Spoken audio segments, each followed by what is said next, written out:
Friends, आज मैं आपके लिए वीडियो बनाने जा रहा हूँ न्यूक्लियाई चैप्टर पर ही अगेन। और जैसे कि हमने अपने लास्ट वीडियो में देखा था कि न्यूक्लियाई चैप्टर के मैंने बेसिक्स कवर किए थे, ओके, जिसके अंदर सारी न्यूक्लियस से रिलेटेड सारी बातें बताई थी। और ये फॉलो हो रहा था चेन के थ्रू। एटम्स के बाद मैंने न्यूक्लियर शुरू करा था, न्यूक्लियस के बेसिक बताए थे और न्यूक्लियर के लिए उसकी एनर्जी मास रिलेशन बताया था जो कि आइंस्टीन द्वारा दिया गया था। और उसके बाद न्यूक्लियर बाइंडिंग एनर्जी वगैरह बताई हुई थी। ओके, अब उसी के हिसाब से हम आगे चलते हैं। जैसे कि हमारे फिजिक्स के टर्म 2 सिलेबस में क्लास 12th के जो जो चीजें डिलीटेड हुई हैं वो पोर्शन हटा के हमारे पास जो इसके अंदर टॉपिक बचता है वो बचता है न्यूक्लियर एनर्जी का टॉपिक। वो मैं आज कवर करने जा रहा हूं बच्चों। और इस न्यूक्लियर एनर्जी के टॉपिक के अंदर मैं आपको बताऊंगा कि कितने डिफरेंट टाइप्स की एनर्जी फॉलो करता है और 1 by 1 दोनों एनर्जी के बारे में आपको बताऊंगा। ओके, तो चलिए शुरू कर लेते हैं वीडियो। देखो बच्चों, इसके अंदर जैसे कि आपको स्क्रीन के ऊपर दिख रहा है, ये देख लीजिए न्यूक्लियर एनर्जी में स्टार्ट कर रहा हूं। न्यूक्लियर एनर्जी बच्चों बेसिकली होती क्या है?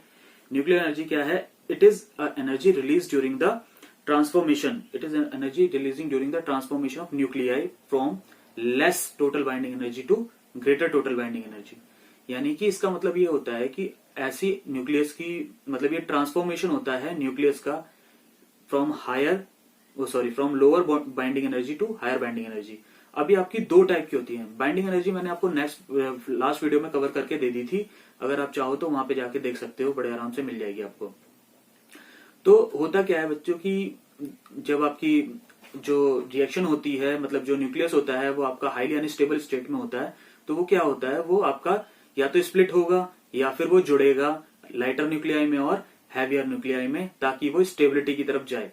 स्टेबिलिटी की तरफ जाने के लिए वो दो टाइप की रिएक्शन इसमें न्यूक्लियर एनर्जी के अंदर हमें देखने को मिलती है। दैट इज हमारी जो पहली है सबसे, वह है न्यूक्लियर फिशन एनर्जी और दूसरी है nuclear fusion reaction. Nuclear fission reaction और न्यूक्लियर फ्यूजन रिएक्शन। तो बच्चों वीडियो ज्यादा लंबी ना हो जाए इसलिए मैं आज केवल इसके अंदर न्यूक्लियर फिशन रिएक्शन कवर करूंगा और इसके अंदर मैं आपको कुछ इसकी बातें बताऊंगा। इससे रिलेटेड इंटरेस्टिंग बातें हैं, तो वीडियो के साथ ही चलते रहें और बड़े आराम से आपको समझ में आ जाएगा। बहुत जल्दी इस वीडियो को हम कवर भी कर लेंगे। ये देख लीजिए। तो न्यूक्लियर फिशन रिएक्शन बच्चों क्या होती है? न्यूक्लियर फिशन रिएक्शन, ये जो फिशन वर्ड है ना, फिशन वर्ड का मतलब होता है आपका, फिशन वर्ड का मतलब होता है to break into lighter nuclei, to break into lighter nuclei. Lighter nucleis में ब्रेक हो जाना किसी बड़ी न्यूक्लियाई का, तो उसको हम फिशन कहते हैं। फिशन का मतलब ये हो गया भाई, अगेन यहाँ पे क्या हो रहा है कि हमारे पास क्या है कि ये देख लो कि कोई ऐसा मेटल या कोई ऐसा एलिमेंट जिसका एटॉमिक नंबर 230 और इससे ज्यादा होता है, तो उसमें और वो क्या होता है, अनस्टेबल होता है उसका न्यूक्लियाई। तो वो क्या करता है, वो न्यूक्लियाई आपका हाई बाइंडिंग एनर्जी की तरफ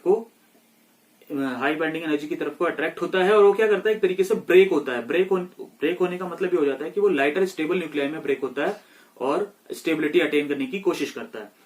ओके, तो इसके अंदर क्या होता है कि भाई बच्चों, इसमें क्या होता है कि न्यूक्लियर फिशन रिएक्शन में जब आपका कोई भी बड़ा एलिमेंट, यहाँ पे एग्जांपल के तौर पे मैंने यूरेनियम लिया हुआ है, ये सबको पता ही है, यूरेनियम 235 वाला लिया जाता है न्यूक्लियर फिशन रिएक्शन में। और सबसे ये कह लो फेमस एग्जांपल या फेमस रिएक्शन जो न्यूक्लियर रिएक्टर के अंदर होती है वो यूरेनियम वाली ही होती है और उसी के थ्रू आपको समझाया भी जाता है। तो यूरेनियम 235 वाले में हम क्या करते हैं, इसमें एक न्यूट्रॉन से हम इसकी बम्बार्डमेंट करवाते हैं। अब ये जो न्यूट्रॉन होता है ये एक्चुअली कैसा होता है, ये लो एनर्जी न्यूट्रॉन से इसकी बम्बार्डमेंट कराई जाती है। लो एनर्जी या इसको आप बोल सकते हो स्लो मूविंग इलेक्ट्रॉन से इसकी हम बम्बार्डमेंट कराते हैं। तो इससे क्या होता है बच्चों कि ये लाइटर न्यूक्लियाई में टूटता है। देख लो दो छोटी न्यूक्लियाई कौन कौन सी टूटी है, एक बेरियम की टूटी है और एक क्रिप्टन की टूटी है इसके अंदर, ठीक है। और इसमें सबसे बड़ी जो इसकी जो खासियत है वो ये है कि इसके अंदर 3 न्यूट्रॉन और एमिट होते हैं। पर फिशन रिएक्शन आपके 3 न्यूट्रॉन निकलते हैं, साथ ही साथ एक क्यू निकलती है, यानी कि ये क्यू क्या है, यहाँ पे ये एनर्जी है, ये वही आपकी मैसिव एनर्जी है जो आपकी निकलती है। और बच्चों अगर मैं आपको बता दूं, this massive energy Q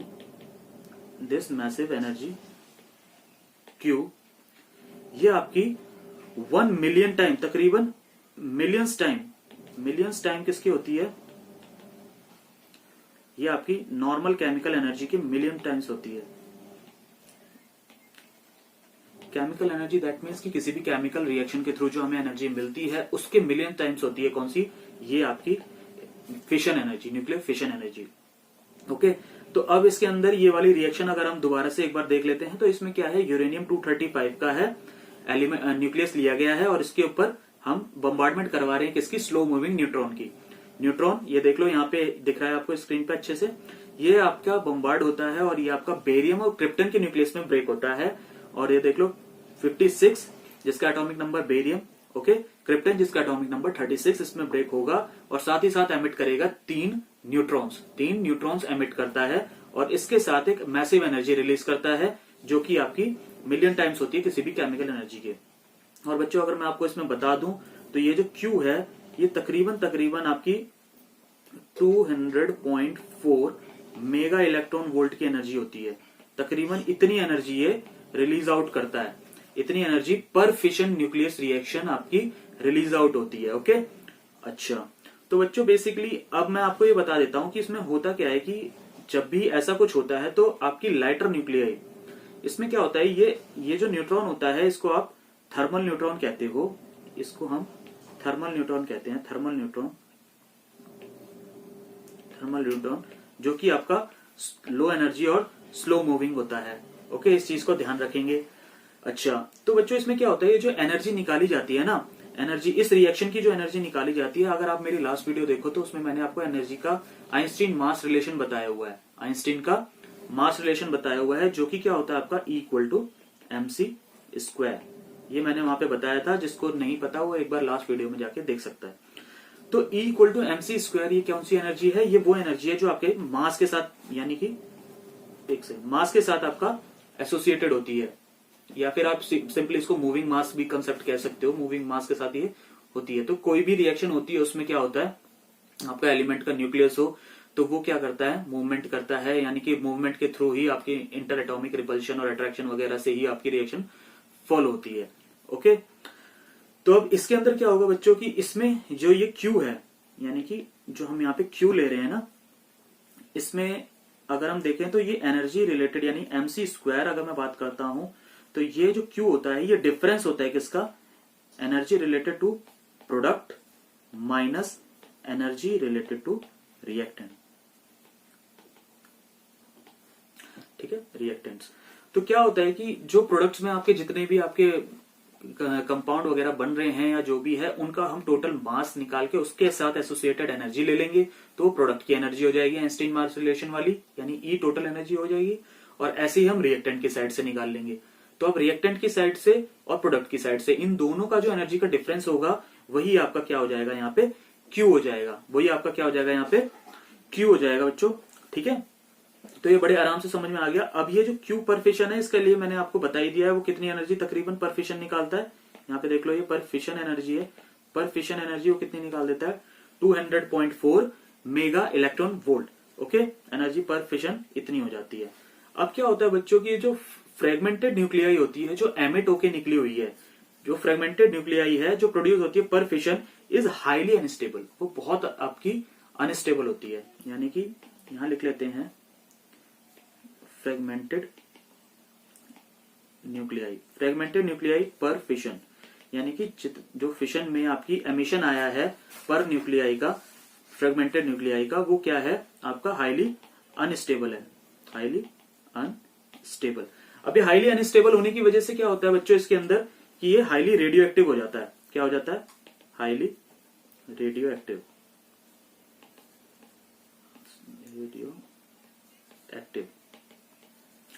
highly radio active हो जाता है और एमिट करता है क्या, एमिट्स बीटा पार्टिकल।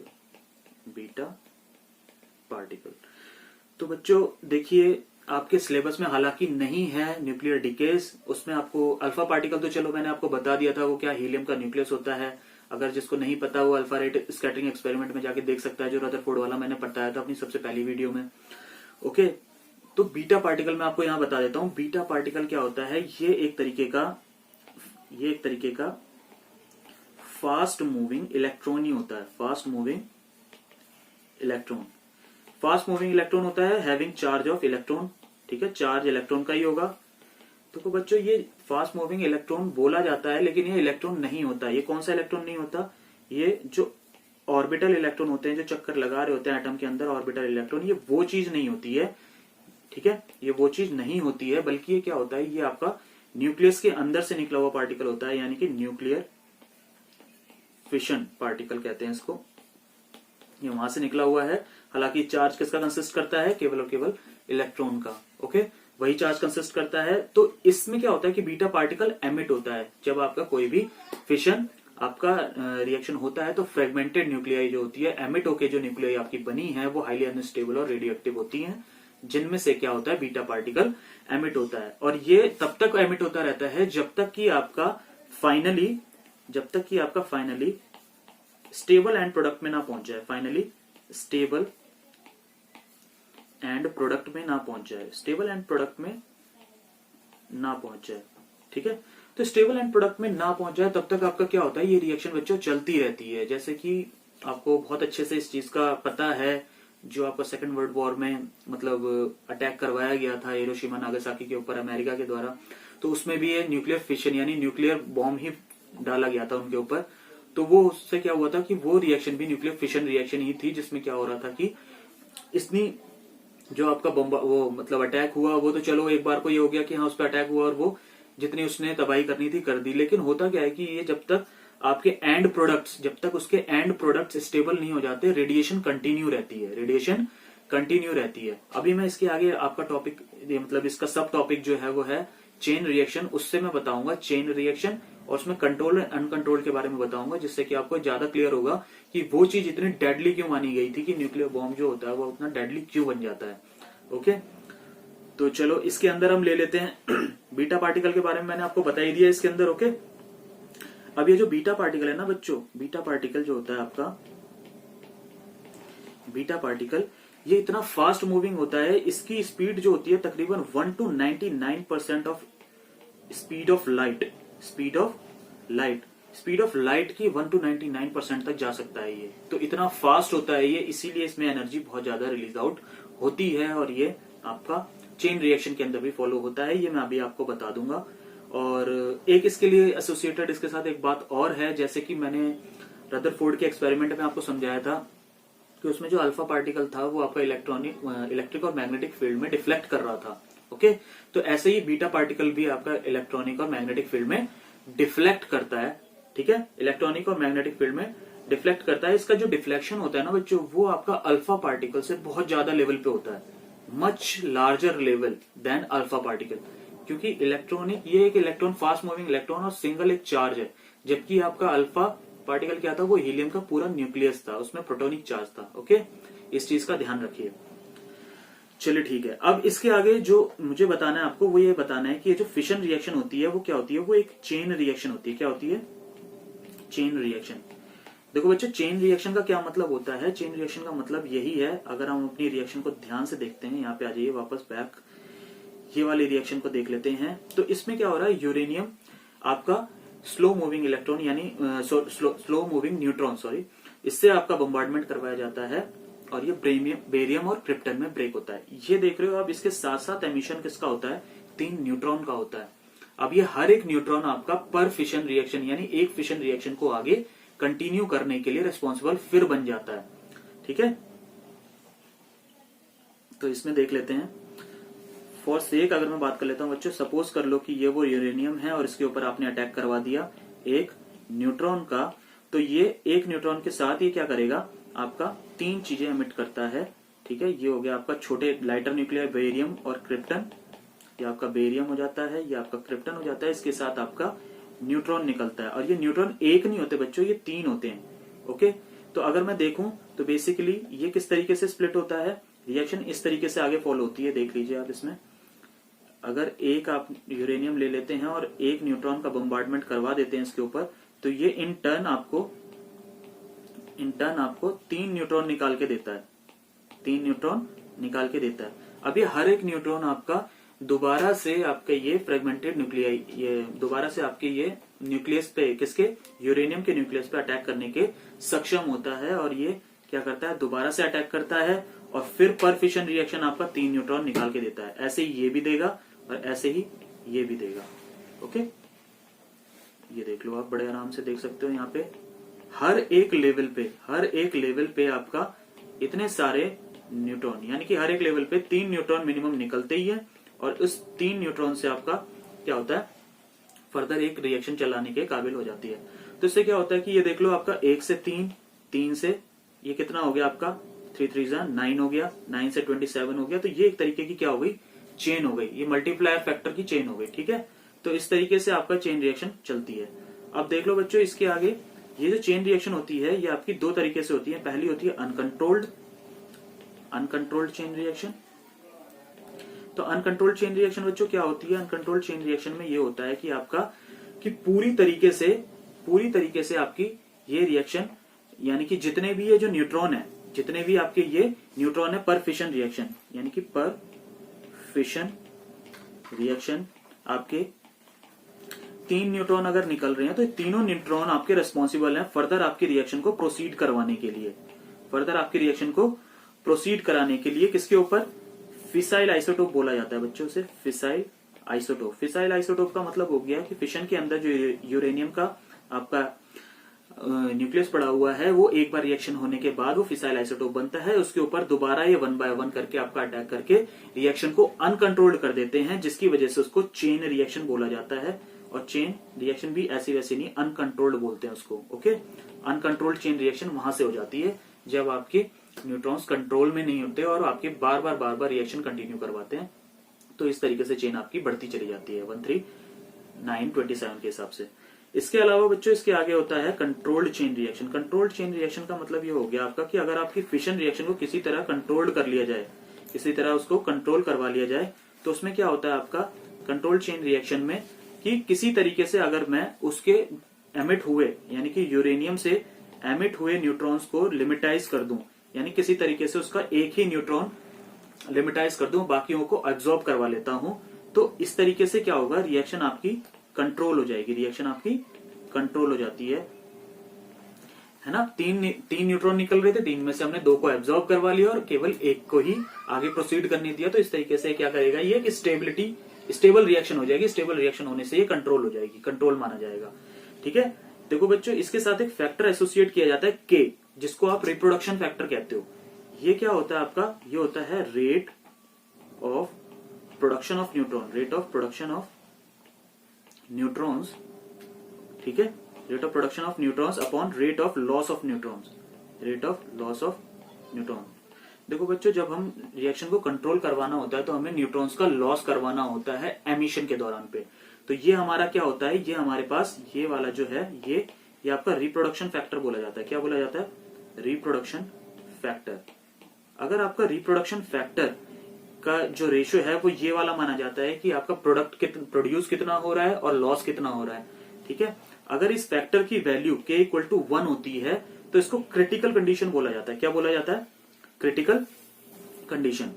तो ये क्रिटिकल कंडीशन में आपका क्या होता है कि इस दौरान में आपका k इक्वल टू 1 होता है रिप्रोडक्शन फैक्टर, और इसमें आपकी रिएक्शन जो होती है वो स्टेबलाइज होती है, स्टेबलाइज रिएक्शन होती है।